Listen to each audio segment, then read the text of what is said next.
So that part also comes into play. So we see women going long and slow because they're really good at doing it.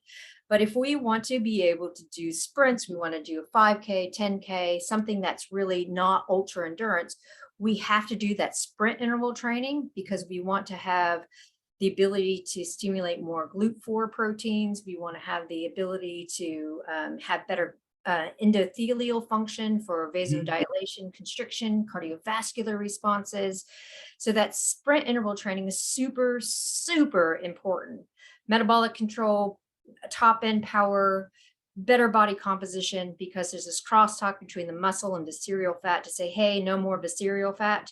Right. So I see like all these women who are following these typical male training programs of let's have 80% really low intensity, 20% high intensity, let's do hypertrophy training, and it doesn't work because they put them squarely in this moderate to low intensity zone and the body's already there. It needs a different stimulus. Wow. So I'm sorry, I just want to say quickly, this is absolutely exciting and completely contrary to what most people would think is you're aging, right? Lighten the load, okay, get some high reps in, and this is beautiful because you're taking us in the complete opposite direction with this information. And there are some recent studies in JAMA that have looked at like 80, 70 and 80-year-old women who are put in a relative power-based training at their age, and they haven't had a history in strength training at all. And not only do they increase their lean mass and power and strength, but they also have better proprioception, so their risk of falls decrease significantly. So it's across the board, trying to get that whole population of women, and I sit in, and I'm in my late 40s, right? Where we grew up with Jane Fonda, calories in, calories out, let's do this fat burning, don't get into the gym. We got to eradicate that because women need to do strength training and that high intensity work. Fantastic. Well, that's interesting. You mentioned the 80-20 or the polarized training, where 80% of the training is low intensity and 20 is more the high intensity or sprint interval training. And I apparently that data is based mainly on elite male endurance athletes, right? Yeah. Is there data on elite female athletes that ratio should change? Because I'm not aware of any. Or someone needs to do that study? Or someone needs to do some more of those studies, because we're looking at just a few that have come out and it becomes a dose response. So women need more doses of high intensity, short duration training to get some of the similar adaptations that men do. But we've only seen it in small studies. So we need to look across the board. When we look in peri and postmenopause, we do see dose response, and that high intensity actually causes these effects that we're after, and the moderate intensity doesn't. But in a younger population, we need to see, okay, what is the dose response? Because there hasn't really been much work there. Yeah, that's interesting, because I've seen some of the training plans that my wife follows, and I'm like, holy crap, you do a lot of high intensity interval work. Yeah. But now listening to you, I'm like, oh, okay, now that makes sense. Because if I were to do that, I think I would die. Yeah, I was like, as long as she has a lot of recovery in between. But if I always tell people, drop the volume, increase the intensity, right? And so you might end up having 3 quality sessions a week, but your whole body responds really well to that. What's your view on plyometric training, if that's better or the same? Because obviously changes in bone mineral density, particularly with women, I mean, it might decrease with age. Do you view that sort of on par with resistance training, or it's just a different stimulus? What are your thoughts?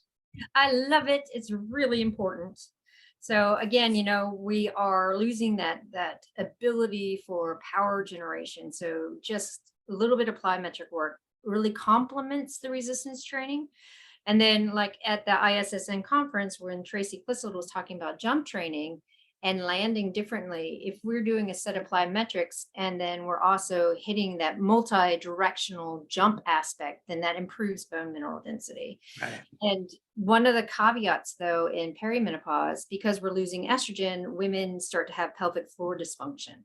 So they're afraid to jump. So we have to kind of reteach pelvic floor function with the plyometrics.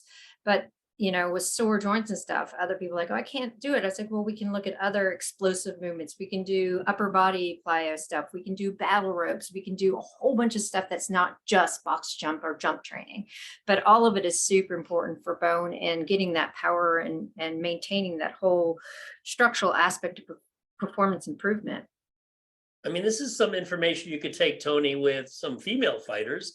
Absolutely. Yeah. I mean, the way you might train them might be different from some of the male fighters you work with. Yeah, and there are cases where we do, but I still think when you look across the board, generally the variation in the qualities that the female fighter possesses varies as much as the male. You if you watch, you do have some women that are deemed an Amanda Nunes, right? Ronda Rousey was very explosive, very powerful, very strong. And they have wonderful tanks too. But then you have others that, a woman I worked with for a long time, Caitlin Chukagian, an outstanding endurance athlete. So we tried to do exactly what Dr. Stacy's saying, and in hindsight, I feel better about it, but a lot more of the explosive work, trying to get that central nervous system to coordinate at a quicker rate, right? Because those endurance athletes have that low firing rate of and we really had to boom, boom, try to increase that. And I'm wondering too, is some of that just part. I know it's multifactorial when you talk in terms of this, but does fiber type play a role in this? Like, is there a greater propensity for a more type 1 in the female, which would then also facilitate substrate utilization and also, maybe potentially make them better at the 80-20? Is that one variable that's involved here? So it's kind of a myth about fiber, type 1 fibers being more accumulative in women. So we look, that's okay. Yeah. So it's a training effect, really. So right. Yeah. What's her name? I just blanked. There's a biomechanist out of UVA who is really going after looking at sex differences in the models that we use. So if we're looking at the volume of muscle and the way that muscles are being used, especially for doing 3D capture, that again, it's all based on male data. So this is where a lot of that information about how are we training women for explosiveness coming, and we're looking at data capture and it being compared to male data, and especially things like fiber type and how that's affecting motor patterns. So she's right now creating a whole data set just based on women and finding things like, well, yeah, there are more hamstring injuries in men than in women because the volume of the hamstring is actually greater in women because it has to counteract that quad dominance. But that's not actually picked up on a lot of things. So that was kind of a side effect or a side tangent, but something interesting. Yeah, this is cool. Really fascinating. I like this adage here, and I want you to comment on how women view lifting heavy shit. You gotta lift heavy shit with age. Number one, how much strength if you get untrained versus trained women, how much strength do they lose each decade? I guess let's start at age 30 or 40.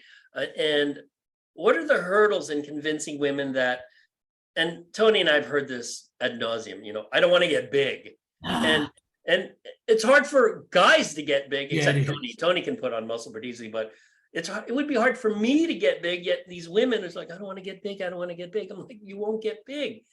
How do you educate women to convince them that you're not going to become gargantuan? I know, it's so hard. I struggle with that all the time. We know that there's a 5 to 10% decrease in lean mass per decade after the age of 35. And we're looking at, what do you want to do when you're 80? Do you want to be able to carry your own groceries, or do you want to be stuck in a wheelchair in assisted living?